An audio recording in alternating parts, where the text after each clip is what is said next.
ಡಾಲಾಯ್ತ್ ಅವರ ಸಾರಥ್ಯದಲ್ಲಿ the Friday Times news. Electoral bond ಮೂಲಕ ಪ್ರಧಾನಿ ಮೋದಿ ಭ್ರಷ್ಟಾಚಾರದಲ್ಲಿ ತೊಡಗಿದ್ದಾರೆ, ಸಚಿವ ಎಚ್.ಕೆ. ಪಾಟೀಲ್. ಇಲೆಕ್ಟ್ರಲ್ ಬಾಂಡ್ ವಿಷಯದಲ್ಲಿ ಕೇಂದ್ರ ಸರ್ಕಾರ ಡೊನೇಷನ್ ಪಡೆದುಕೊಳ್ಳುವುದು ಅಷ್ಟೇ ಅಲ್ಲ, ಎಕ್ಸ್ಟ್ರಾಕ್ಷನ್ ಮಾಡಿ ಚುನಾವಣೆಗೆ ಹಣ ಪಡೆದಿದ್ದಾರೆ. ಅಧಿಕೃತವಾಗಿ ಇಷ್ಟೊಂದು ಹಣ ಪಡೆದಿದ್ದಾರೆ ಎಂದರೆ ಆಂತರಿಕವಾಗಿ ಎಷ್ಟು ಸಾವಿರ ಕೋಟಿ ಹಣ ಪಡೆದಿರಬಹುದು ಎಂಬುದನ್ನು ಊಹಿಸಲು ಸಾಧ್ಯವಿಲ್ಲ. ದೊಡ್ಡ ಕುಳಗಳ ಮೂಲಕ ಇಲೆಕ್ಟ್ರಲ್ ಬಾಂಡ್ನ ಹಣ ಪಡೆದಿದ್ದಾರೆ.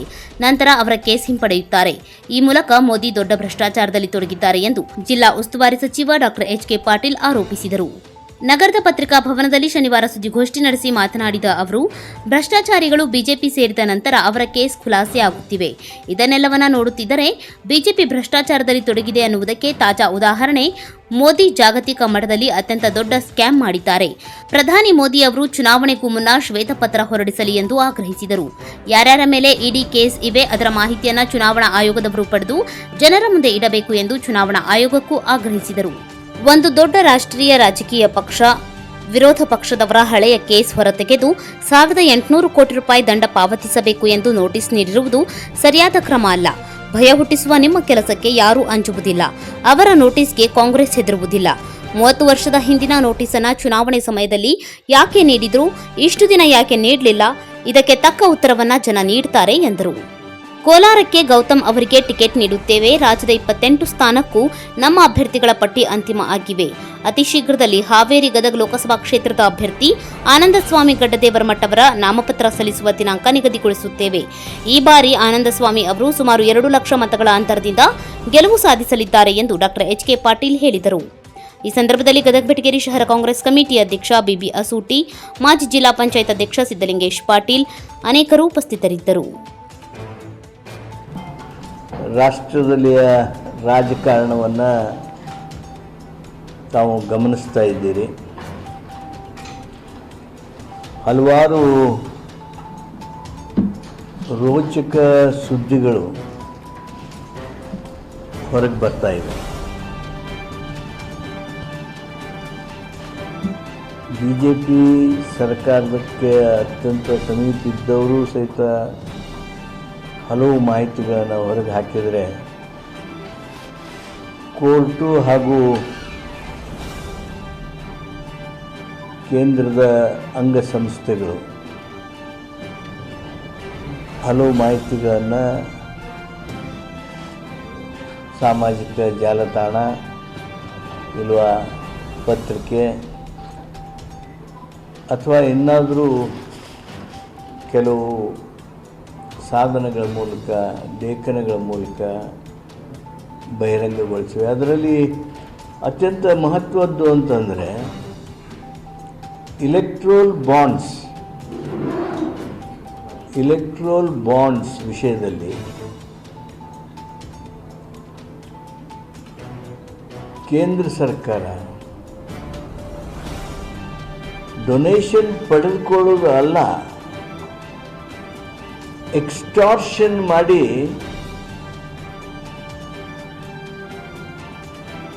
ಇಲೆಕ್ಟ್ರಲ್ ಬಾಂಡ್ಸ್ಗೆ ಹಣ ತಗೊಂಡಿದ್ದು ಒಂದು ಕಡೆ ಆದರೆ, ಈ ಎಕ್ಸ್ಟಾರ್ಷನ್ ಅಧಿಕೃತವಾಗಿಯೇ ಎಷ್ಟು ತಗೊಂಡಿದ್ದಾರೆ ಅಂದರೆ, ಖಾಸಗಿಯಾಗಿ ಆಗಲಿ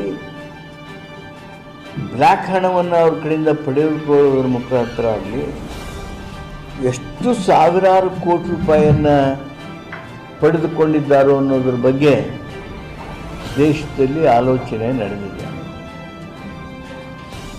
ಎಷ್ಟು ಜನರ ಮೇಲೆ ಇಡಿ ದಾಳಿಯಾಗಿವೆ, CBI ಎನ್ಕ್ವೈರಿ ಆಗಿವೆ, IT ನೋಟಿಸಸ್ ಹೋಗಿವೆ. ಅವರಿಗೆ ಬಹಳಷ್ಟು ದೊಡ್ಡ ದೊಡ್ಡ ಕುಳಗಳಂತ ಏನಂತೀವಲ್ಲ, ಆ ದೊಡ್ಡ ಕುಳಗಳೆಲ್ಲ ಇಲೆಕ್ಟ್ರಲ್ ಬಾಂಡ್ಸ್ನಲ್ಲಿ ಬಹಳಷ್ಟು ಹಣ ನೀಡಿದವರು. ಇಲೆಕ್ಟ್ರಲ್ ಬಾಂಡ್ ಖರೀದಿ ಆದಮೇಲೆ, ಹಣ ಸಂದಾಯ ಆದಮೇಲೆ ಆ ಎಲ್ಲ ಪ್ರೊಸೀಡಿಂಗ್ಸ್ ಕ್ಲೋಸ್ ಆಗಿರೋದನ್ನು ನೋಡ್ತಾ ಇದ್ದೀವಿ.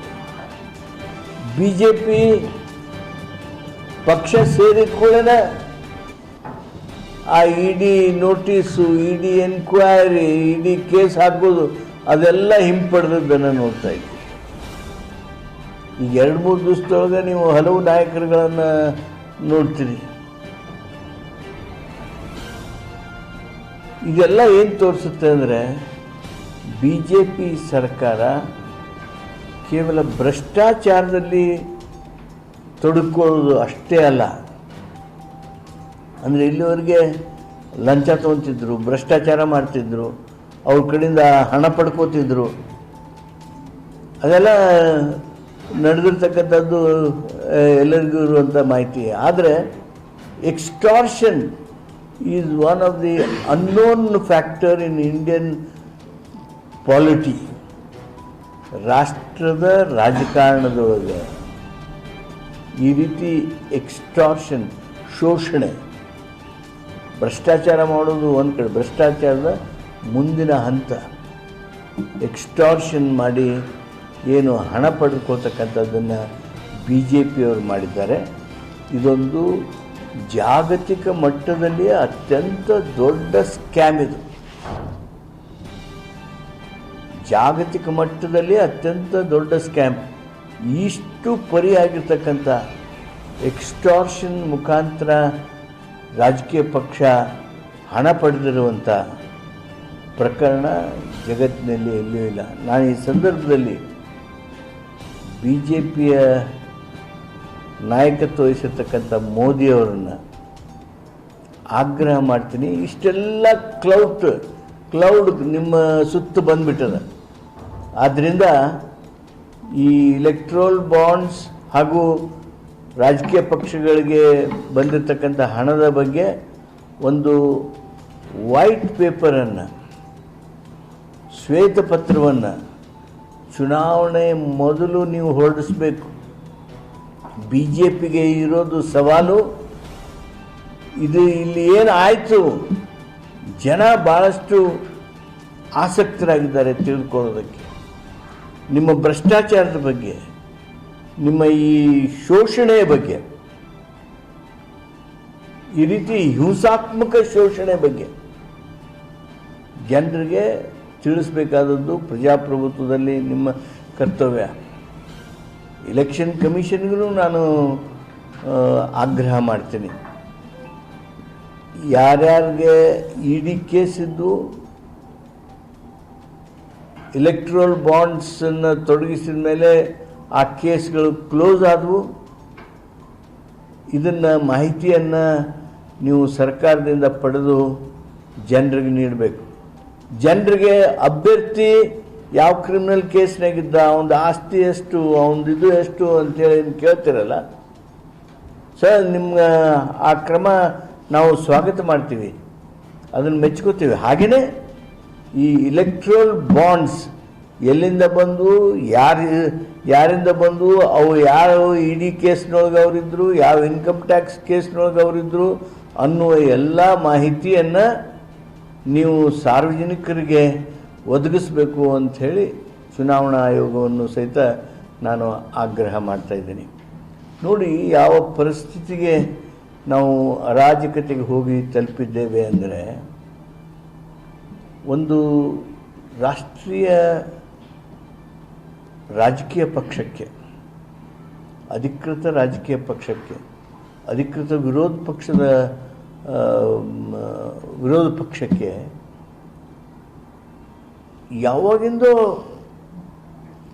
ಡೇಟ್ಗಳನ್ನು ಹಾಕಿ 1800 ಕೋಟಿ ರೂಪಾಯಿ ಬಾಕಿ ಕೊಡಬೇಕು ಅಂಥೇಳಿ ನೋಟಿಸ್ ಕೊಡ್ತಾರೆ. ಅದು ಯಾವ ಸಂದರ್ಭದಲ್ಲಿ? 10 ವರ್ಷತ್ತಲ್ಲ ನೋಟಿಸ್ ಕೊಡಬೇಕಾಗಿತ್ತು. ನಮ್ಮ ಅಕೌಂಟನ್ನು ಫ್ರೀಸ್ ಮಾಡಿದ್ರಿ. ಈಗ 1800 ಕೋಟಿ ರೂಪಾಯಿಯ ನೋಟಿಸ್ ಕೊಟ್ಟು ಹಂಚೋದಕ್ಕೆ ಪ್ರಯತ್ನ ಮಾಡ್ತೀರಿ.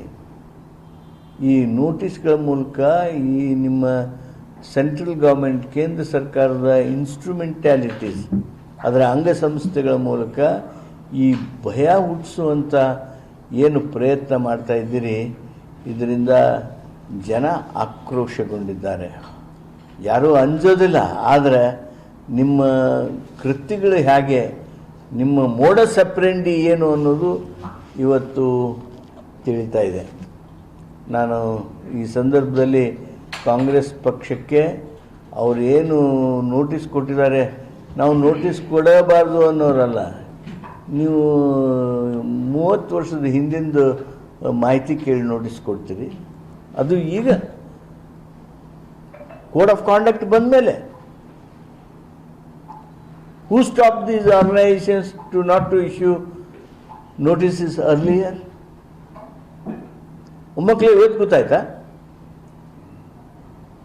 ಕಾಂಗ್ರೆಸ್ ಸಂಘಟನೆಯನ್ನು ಅಂಜಿಸುವ ಪ್ರಯತ್ನ ಏನು ಮಾಡ್ತಾ ಇದ್ದೀರಿ, ಇದಕ್ಕೆ ತಕ್ಕದಾದ ಉತ್ತರ ಜನ ಕೊಡ್ತಾರೆ ಅನ್ನೋದನ್ನು ನಾನು ಈ ಸಂದರ್ಭದೊಳಗೆ ಹೇಳೋದಕ್ಕೆ ಬಯಸ್ತೇನೆ.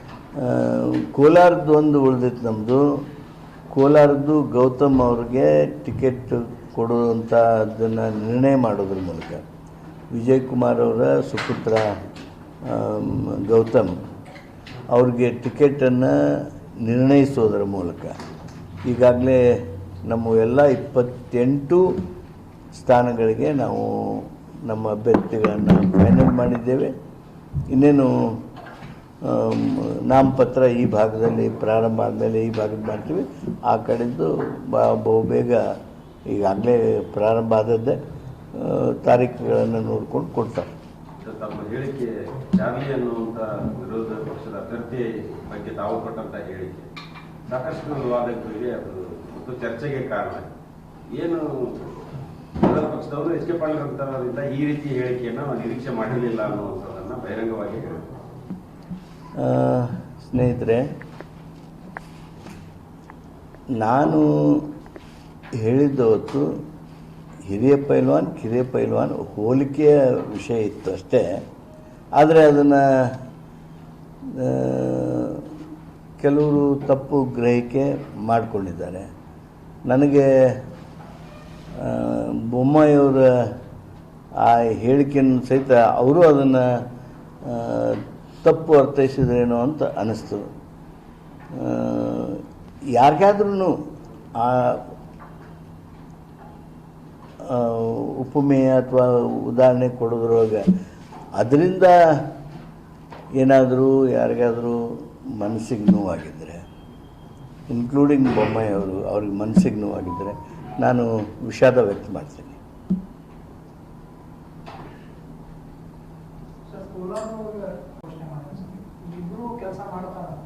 ಇಬ್ಬರು ಮಾಡ್ತಾರೆ. ಕೋಲಾರ ಗೆಲುವು ಖಚಿತದೆ ನಮಗೆ. ಉತ್ತರ ಕರ್ನಾಟಕ ರಾಜಕೀಯ ವ್ಯವಸ್ಥೆಯಲ್ಲಿ ಸಂಚಲನ ಸೃಷ್ಟಿ ಮಾಡುವ ನಿಟ್ಟಿನಲ್ಲಿ ದಿಂಗಾಲೇಶ್ವರ ಸ್ವಾಮೀಜಿಗಳು ಚುನಾವಣೆ ಸ್ಪರ್ಧೆ ಬಗ್ಗೆ ಬಹಿರಂಗವಾದಂತಹ ಒಂದು ಚರ್ಚೆಯನ್ನು ಮಾಡ್ತಾ ಇದ್ದಾರೆ ಮಠಾಧೀಶರು. ತಾವು ಉತ್ತರ ಕರ್ನಾಟಕ ಭಾಗದ ಪ್ರಭಾವಿ ನಾಯಕರಾಗಿ, ಜೊತೆಗೆ ಇದು ರಾಜಕೀಯ ವ್ಯವಸ್ಥೆಯಲ್ಲಿ ಸಾಮಾಜಿಕ ವ್ಯವಸ್ಥೆಯಲ್ಲಿ ಬೇರೆ ಬೇರೆ ರೀತಿಯ ಚರ್ಚೆಗೆ ಕಾರಣ. ಅದು ಅವರು ವಿರೋಧ ಪಕ್ಷದವರು ಕಾಂಗ್ರೆಸ್ ಪಕ್ಷದಿಂದಲೇ ಅವರು ಏಜೆಂಟ್ ಅನ್ನೋ ರೀತಿಯಲ್ಲಿ ಸ್ವಾಮೀಜಿಗಳನ್ನ ಮಾತಾಡ್ತಾ ಇದ್ದಾರೆ. ಒಂದನೇದು, ಸ್ವಾಮಿಗಳ ಬಗ್ಗೆ ಅಷ್ಟು ಲಘುವಾಗಿ ಮಾತನಾಡಿರೋದೇನಿದೆ ನಾವು ಸಹಿಸೋದಿಲ್ಲ, ಸಮಾಜ ಸಹಿಸೋದಿಲ್ಲ. ಅವರ ನಿಲುವಿನ ಬಗ್ಗೆ ನಿಮ್ಮ ಟೀಕೆ ಮಾಡೋದಿದ್ದರೆ, ವಿಮರ್ಶೆ ಮಾಡೋದಿದ್ದರೆ ಮಾಡಿರಿ. ಆದರೆ ಆ ಪಕ್ಷದ ಏಜೆಂಟ್ ಈ ಪಕ್ಷದ ಏಜೆಂಟ್ ಅಂಥೇಳಿ ನೀವು ಅವರನ್ನು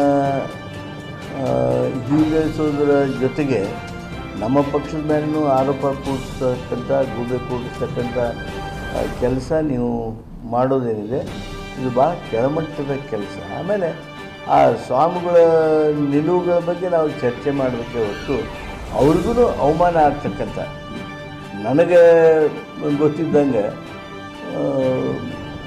ನಮ್ಮ ಪಕ್ಷದ ಜೊತೆಗೆ ಯಾವುದೂ ಸಂಬಂಧನೂ ಇಟ್ಕೊಂಡಿಲ್ಲ. ಅವರು ನಮ್ಮ ಪಕ್ಷದವ್ರ ಜೊತೆಗೆ ಚರ್ಚೆನೂ ಮಾಡಿಲ್ಲ, ನಾವು ಅದಕ್ಕೇನೂ ಸಂಬಂಧನೂ ಇಲ್ಲ.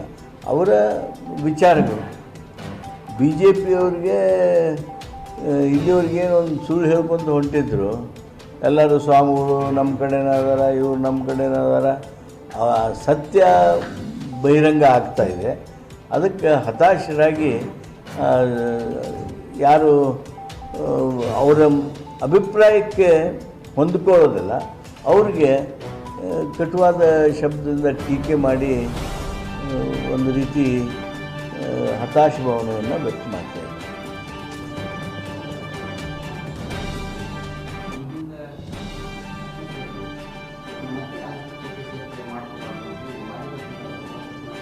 ಯಾರೀ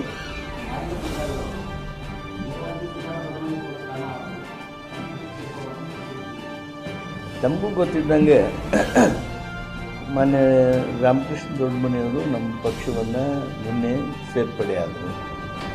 ಆ ಸೇರ್ಪಡೆ ಕಾಲಕ್ಕೆ ಮಾದಿಗ ಸಮಾಜದ ಹಲವಾರು ನಾಯಕರು ಸುಜಾತ ದೊಡ್ಡಮನಿಯವ್ರನ್ನ ಮೊದಲು ಮಾಡಿಕೊಂಡು ನಮ್ಮ ಜಿಲ್ಲೆಯ ಎಲ್ಲ ನಾಯಕರುಗಳು ನಾವು ಇದ್ವಿ.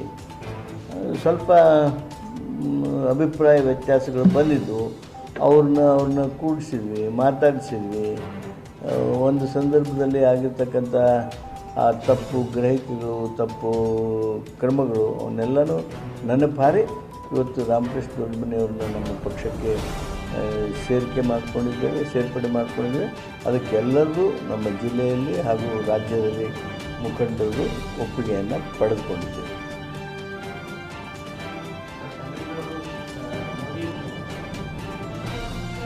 ಈಗಾಗಲೇ ಅವರು ತಮ್ಮ ಹೇಳಿಕೆಯನ್ನು ಕೊಟ್ಟಿದ್ದಾರೆ. ಆ ಹಿನ್ನೆಲೆಯೊಳಗೆ ಅದೇನು ಮುಕ್ತಾಯವಾಗಿರ್ತಕ್ಕಂಥ ವಿಷಯ. ಬೆಳಗಾವಿ ಗಡಿ ವಿವಾದವನ್ನು ಇಟ್ಕೊಂಡು ಮಹಾರಾಷ್ಟ್ರ ಏಕೀಕರಣ ಸಮಿತಿಗಳು ಬೆಳಗಾವಿಯಲ್ಲಿ ಸ್ಪರ್ಧೆ ಮಾಡ್ತೀವಿ ಅಂತ ಭಾಷೆಯ ವಿಷಯದಲ್ಲಿ ಚುನಾವಣೆ ಸಂದರ್ಭದಲ್ಲಿ ಸ್ಪರ್ಧೆ ಮಾಡತಕ್ಕಂಥ ನಿಲುವನ್ನು ಮಹಾರಾಷ್ಟ್ರ ಏಕೀಕರಣ ಸಮಿತಿ ಚುನಾವಣೆಗಳು ಬಂದಾಗಲೆಲ್ಲ ಮಹಾರಾಷ್ಟ್ರ ಏಕೀಕರಣ ಸಮಿತಿ ರಾಜಕೀಯವಾಗಿ ಭಾರಿ ಸಕ್ರಿಯ ಆಗ್ತದೆ. ಆದರೆ ಕಾರ್ಪೊರೇಷನ್ MLA ಎಲೆಕ್ಷನ್ನಲ್ಲಿ ಮಾಡ್ತಾರೆ. ಈ ಒಂದು ಚುನಾವಣೆಯೊಳಗೆ ಆ ರೀತಿ ಮಾಡಲಿಕ್ಕಿಲ್ಲ ಅಂತ ನಾನು ಅಂದ್ಕೊಂಡಿದ್ದೇನೆ. ಆದರೂ ಕಾದು ನೋಡೋಣ.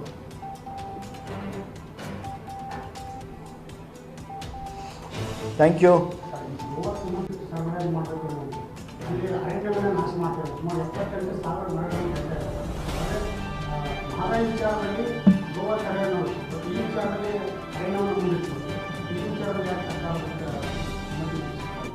ಮಾನ್ಯ ಈಶ್ವರ್ ಖಂಡ್ರೆ ಅವರು ಈಗಾಗಲೇ ಇದರ ಬಗ್ಗೆ ಒಂದು ನಿಲುವು ತೆಗೆದುಕೊಂಡಿದ್ದಾರೆ, ನಿರ್ಣಯ ತೆಗೆದುಕೊಂಡಿದ್ದಾರೆ.